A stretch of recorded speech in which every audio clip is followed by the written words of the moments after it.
Hi guys, welcome back to another video, just another short one. I was just walking by my bookshelf and I saw a book that I had finished reading just a little while ago and I forgot about it.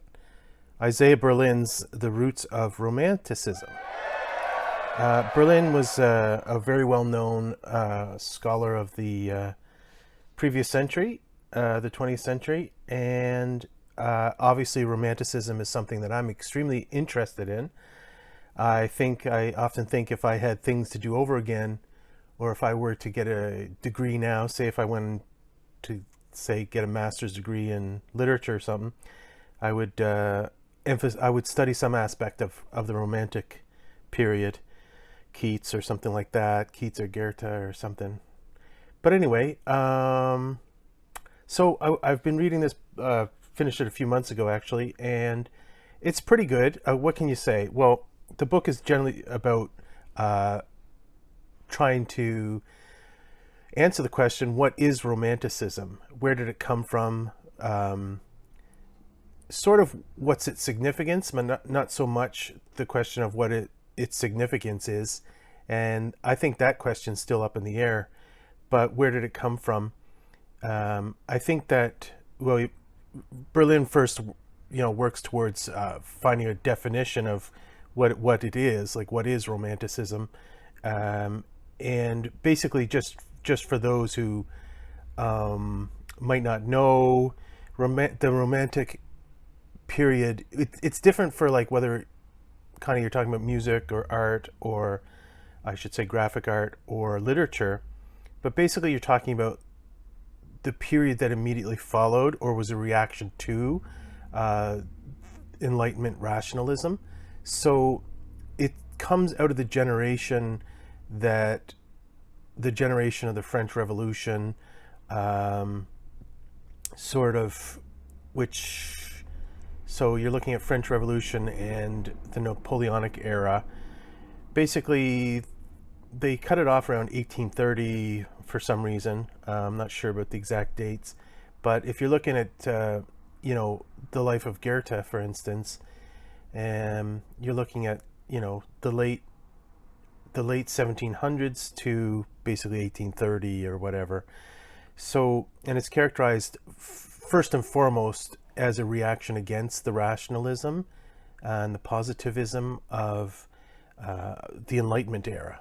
So these are the children, the disobedient, the bad children of Voltaire and Diderot and all these guys. So the foremost, like, if you had to say, well, who are the Romantics? Primarily, they're German. Okay, so you're looking at Goethe and Lessing and lots of other writers that aren't as familiar in the English-speaking world. And of course, we know who our Romantics are in England, and even the U.S. For the English world, you're looking at Wordsworth and Coleridge as the fathers of the Romantic era in the English literature, and then people like Byron, Shelley, and Keats, and even like Blake. So what he comes up with basically is that Romanticism is a German phenomenon first and foremost, and you have to look at it in terms of the politics of the time. So it's not just a philosophical reaction against rationalism and the optimism that all problems in the world can be solved by reason, which was the central tenet of the Enlightenment era in a way, but that in the chaos of the German political world and how people like Napoleon basically crushed the aspirations or the national aspirations or the imperial aspirations of German people. You remember that at the time Germany was a hodgepodge of a great number of small states.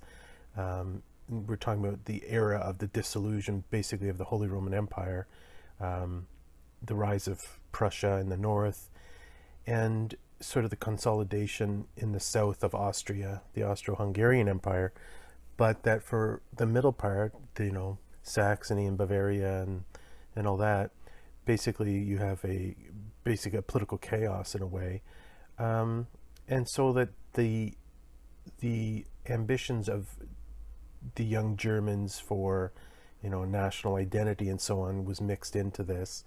But also the one thing Berlin says is basically that it's these, and it's young men, these young men's realization that um, the world can't